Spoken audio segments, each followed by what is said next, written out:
we've already examined Horizon Forbidden West running at its best on PlayStation 5, but of course, many people are wondering, how does the game look and run on PlayStation 4? Guerrilla has teased the PS4 version in tweets, but I think the difference can only be enjoyed and appreciated when you look a little bit closer, which is exactly what we're going to do today.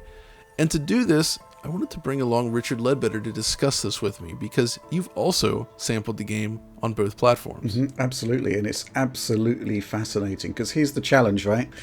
Guerrilla has to make this game an absolute showcase for PlayStation 5, but at the same time, there's like over 120 million PS4 class systems out there, and those guys need to have a good experience too, right?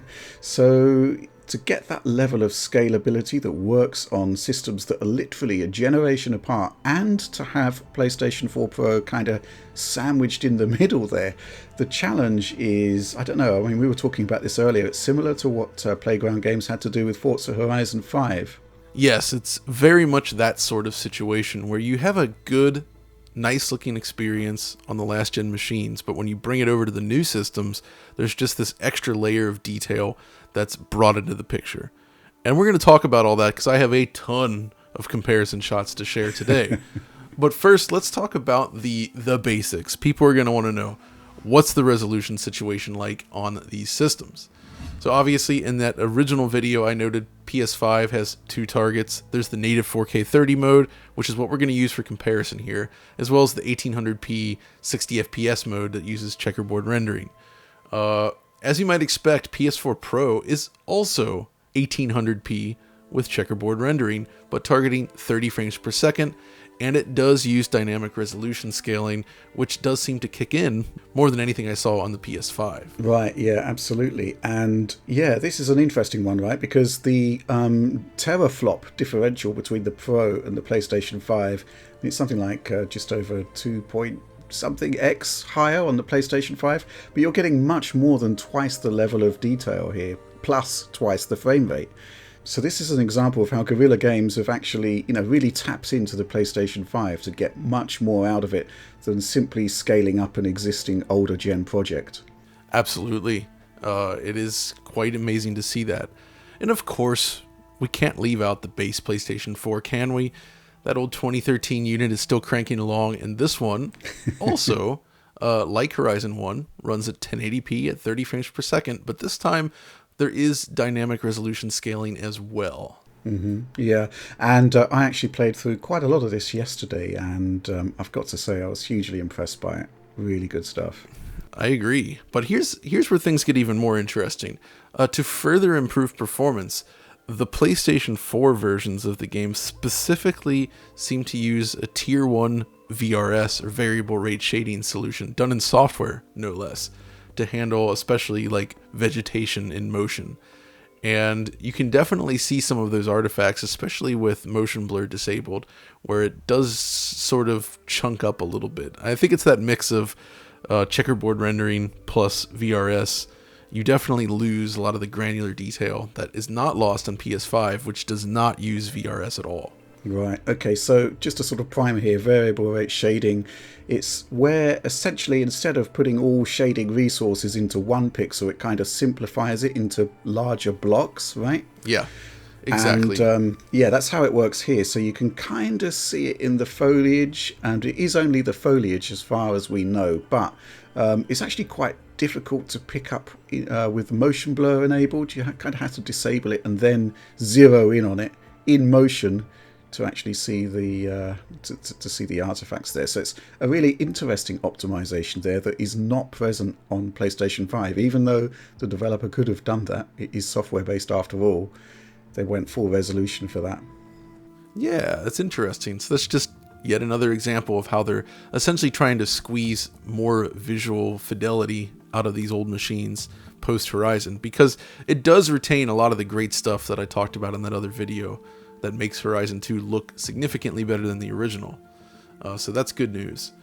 But I think that's kind of what I want to get into now, is talking about the visual changes here, because there are a lot. And the one I want to start with first is actually kind of a funny one, and it's videos. Okay, so on PS5, everything is real time. For instance, this beautiful introduction sequence with the credits and everything here is rendered in real time. It's super sharp. It uses, the super fast SSD to allow the game camera to essentially jump all over the world in real time. When I first saw that, I was wondering, how the heck are they going to do that on PS4? The answer is they save it as a video clip.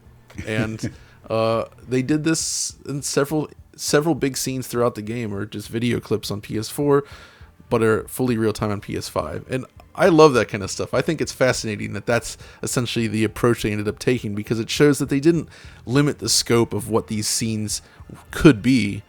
You know what I mean? Mm-hmm, absolutely, yeah. And I think it actually pays off on the lower end platforms where they would genuinely have struggled.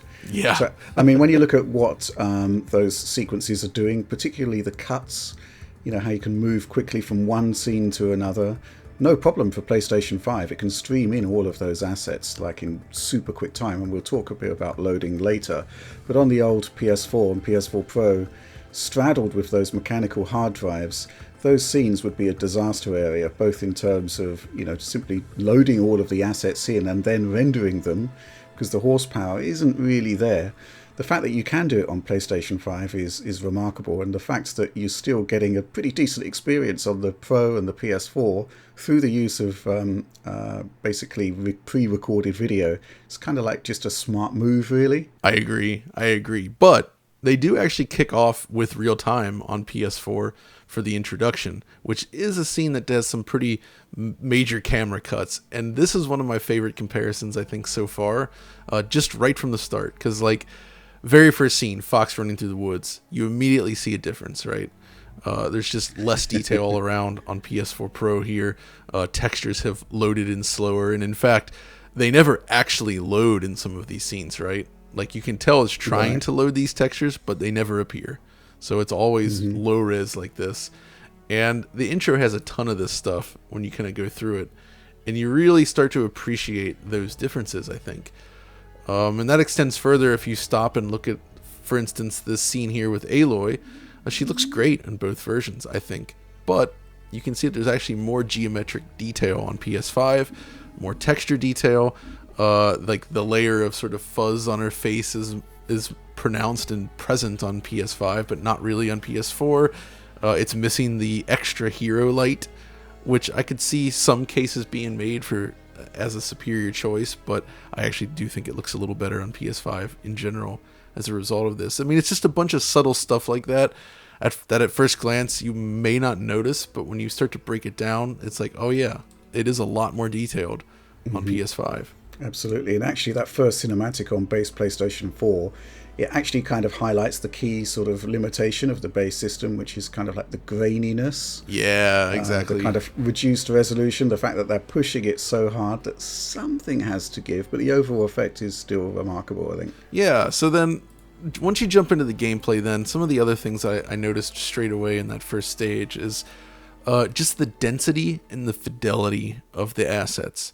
Firstly, throughout the game, the texture resolution seems to have taken a major hit on PS4, which, given the memory and storage situation, makes a ton of sense.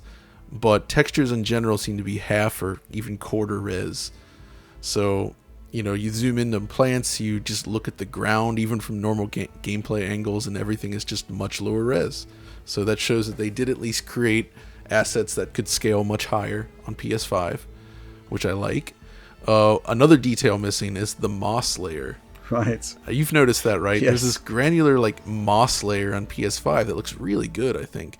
And that is pretty much omitted on PS4. There is sort of a similar fallback effect in some areas, but in others it's just replaced with a flat texture. Yeah.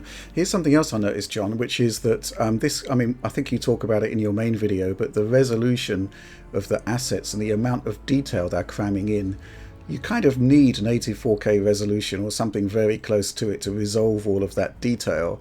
And it doesn't quite work in the performance mode at 1800p. It's a lot noisier. And that extends also to the base systems as well. And so essentially I mean, this is one of those games similar to, again, to Forza Horizon 5, where you've got to think really carefully about whether you're going to be playing this at 60 and 30 or 30. And I think we both ended up playing at 30 just to appreciate these visuals and the density and what you're getting here. Yeah, it's definitely a rare case where, again, like Forza, I do think the high resolution mode actually makes a big difference. And the game itself is not so fast paced that it needs 60, but I do appreciate that the option is there. Absolutely. So some other details I noticed that also involves resolution. The cloud system, the volumetric clouds, they're much lower resolution on PS4, but they're also missing an entire layer of clouds. Like in the mountains here, like during the scene when you're going down the cable car, there's these extra volumetric clouds that sort of fill the valleys, and they're kind of around the player a little bit more. That is completely missing on PlayStation 4, so that's just, knowing how expensive volumetric effects can be, that makes a lot of sense. You also will see, when talking about the water, the quality of the screen space reflections there. They cut off much earlier into the surface. It has a lower ray marching count, I think, so it's kind of noisier and chunkier looking. And it's disabled when you swim underwater. So you don't get... So the surface of the water just looks opaque on PS4, which can be a little bit strange in some scenes, I suppose. SSR has its own issues there as well, but I do think it looks better on the PS5. Absolutely, yeah. But there is an important point to raise here, I think, which is that Guerrilla have obviously done a huge amount of water work, so to speak, here, in improving this particular system over its showing on the first Horizon, which was kind of lackluster. It was. And the point is that it's not just PlayStation 5 that's getting these enhanced systems. You are getting those enhancements on the base PS4 and the Pro. It's just not quite as spectacular looking as it is on the PlayStation 5, which is kind of the way it should be, right? Yeah, I agree, and that is absolutely key. These effects still look much better than Horizon 1. They just don't benefit from that extra fidelity you get on PS5. Then another thing to discuss, another effect then, things like depth of field. You get a nice bokeh depth of field on PS5. That is absent on PS4. It looks like a more standard Gaussian blur. So you lose a little bit of that. Another thing, though, that really sticks out, I guess, relates to pop-in. Right. And this is probably the area where I think people will notice the most limitations. Both pop-in and distant detail. Right? So when you look at the world, when you're running around, you actually see so many more objects like grass, trees, bushes, structures sort of pop into view as you're running, leading to a less stable looking image. Like this scene here at the beginning, you just look at that sort of bridge section. It's fully formed here on PS5, but on PS4 it looks more limited. But as you walk closer to it, you actually see it does pop into the higher detail model. And it's pretty much like this everywhere. And I do think the pop-in is more serious than it was in Horizon 1 because they are attempting to throw around just more detail in general. So I do think you will notice it because there is actually still pop-in on PS5 even. It's just much less pronounced. But on the PS4, you look out into the distance and the hills will just be sort of these flat or like open areas with nothing. And then you get closer and the detail's there. And you can also kind of see, if you look at the mountains and the distant stuff here, the textures, like the distant rendering, it's much lower fidelity on PS4 again, where it just ends up looking kind of blurry and almost like it's not fully loaded, but it is, Yeah, I get what you mean, yeah. For me, the point is that it's kind of like what you notice and what you kind of take for granted, right? So far off detail, it's extraordinarily more fleshed out on PlayStation 5. On the Pro and the base PS4, it's not, but you don't really notice it because that's the way the scene's set up, right? And you'd only really notice if you moved on to PlayStation 5 and did the side-by-side. So it's kind of a coherent look. But where the coherency is nowhere near as good as PlayStation 5 is in the pop-in, which is quite aggressive, and you can't help but notice it. Do you see what I mean? Yeah, you're right. When you're just looking at a still scene, it still looks great. But when you actually start moving through the world, you definitely notice the detail popping in around you. and it just creates this greater sense of instability. I mean, it's kind of what we expect from those last-gen machines. Pop-in was kind of a normal thing, but here, with the density of the scene, they're trying to preserve as much detail as they can, but they can't display it out into the distance. And this is kind of the net result of that. Well, let's see what else. Other resolution things. Particles are lower res. Like you can see here if you look around the water wheel. This applies to pretty much all particles. They're full res on PS5. Volumetrics are lower res. I feel like we could go on and on this, but I feel like people should get the picture by now that it's just all these little things, that stack up over time to create a richer looking image in the PS5 version, but it still looks good enough on PS4. So it's a very careful balancing act, and I have to say it's pretty impressive to see because it feels like they have successfully served both user bases here, right? Right, yeah. I mean, for me, it's kind of like the difference between PC Low and PC Ultra. But what if PC Low is actually a carefully curated experience, not just lopping stuff off, but still, designed to look good, if you see what I mean? I think that was kind of why the same kind of strategy worked on Forza Horizon 5 and why it works here, because these are still, dare I say it, bespoke experiences that you're getting on the lower end machines, but they have been carefully attended to look good on that level of hardware.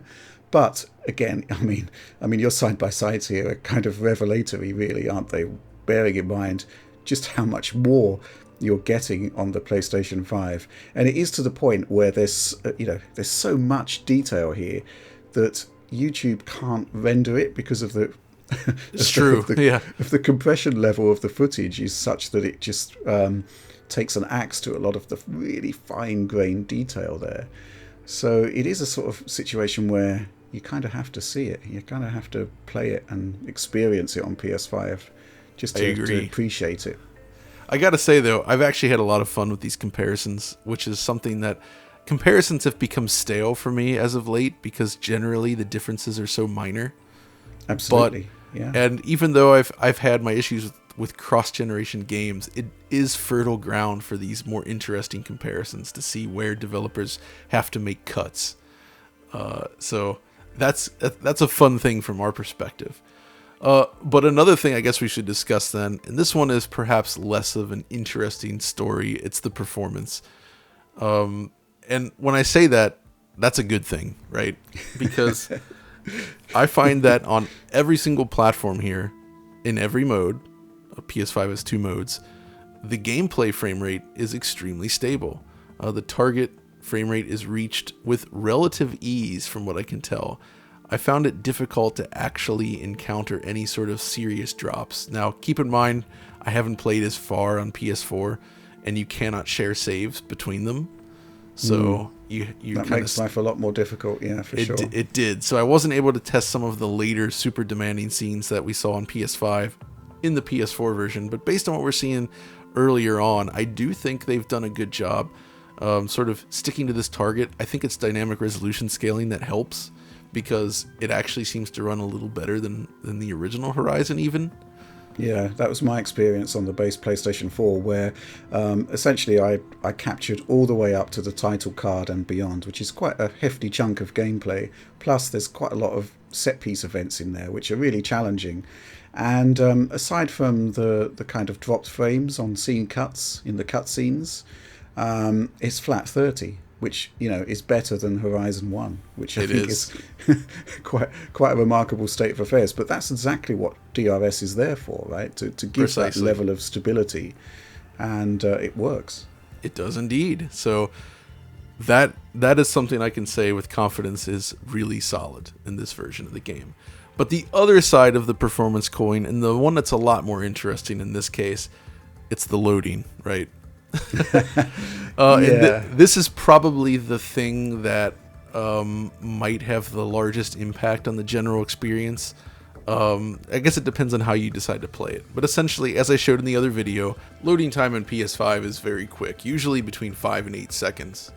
Whether you're loading from the main menu or you're using a quick fast travel, option, it's super quick. PS4 Pro and base PS4, as you can see here, they're much, much, much longer. I will actually say it's a little bit better than the original Horizon Zero Dawn, which takes over a minute to load from the main menu into the game. Okay. It's exceptionally long. So it does actually seem to have been improved, which surprised me, but it is a lot longer as you'd expect, and that makes things like fast travel much less enjoyable to use. Yeah, I think I've got 2 points to make on that. The first one is that, similar to a lot of the first-party Sony games, is that in the actual flow of gameplay, it's the background loading is indeed background loading. You don't notice it. It's a consistent experience with little in the way of pauses. But the other point I'd like to make is that we're kind of suggesting that the loading here is like for like because we're loading the same areas. But remember that the artwork on PlayStation 5 is like orders of magnitude better. Oh yeah. So it's not like for like as such, because the asset quality that's being streamed in is far, far, far superior. That's actually a really good point as well. So there's not only is it loading much faster, but it's loading significantly more data at any one point. So it really shows the difference there. And it's funny because I feel like, again, this is something that is consistent with Playground's Forza Horizon 5 that we mentioned earlier. It was the same kind of thing there, where Series X made all these jumps much more palatable, whereas on the last gen machines, you were waiting a lot. And that's absolutely pretty much the same kind of thing here, where, you know, as long as you're just playing straight through, it's smooth. But if you actually want to load a different area, fast travel, something like that, you're going to be waiting. Yeah. I just want to go back to a point that you were making earlier, which is that these games are very, very different. I think we've still only brushed the surface of the differences here, because the gulf in quality between the generations is vast here. I think we've ticked off the major points, but wow, I mean, what can I say? It's a night and day difference in many ways. I feel like that gives a pretty good idea of what you can expect between them. It's exactly as we've said. It's good on all platforms, but you definitely get a better experience on PS5, as you would hope. And I do think that they've successfully served all users. Mm-hmm. Yeah, I mean, that was our worry, wasn't it, going into this generation, that having to service this really old hardware would actually be to the detriment of the games. And, I think that developers like Guerrilla Games and Playground have actually done a really good job in kind of navigating that and making sure that all users get a great experience. Yeah, and not only that, I mean, it kind of sets these games up for potential PC ports in the future as well. Like, they've basically done the work now to have a great version on PC. So that's also something to keep in mind. Absolutely. So yeah, Guerrilla Games did a great job here. Horizon Forbidden West is excellent on all platforms. And yeah, so I guess that's going to wrap it up for this video. So thanks for joining me, Rich. Yeah, it's been a pleasure. I just love these projects, these sort of comparisons where there is actually a difference, because, by and large, I think anybody can go out, buy a console these days and get a great experience regardless, and the differences are kind of minutiae. Whereas when you look at this is a proper generational leap here, and it's great to be able to actually put it side by side, simply to appreciate what the developer has done here, especially with the conditions they've had to work in recent times with the pandemic and whatnot. So yeah, well done, Guerrilla. And I think it's safe to say that you can buy Horizon on any system and get, a really good game out of it. Absolutely.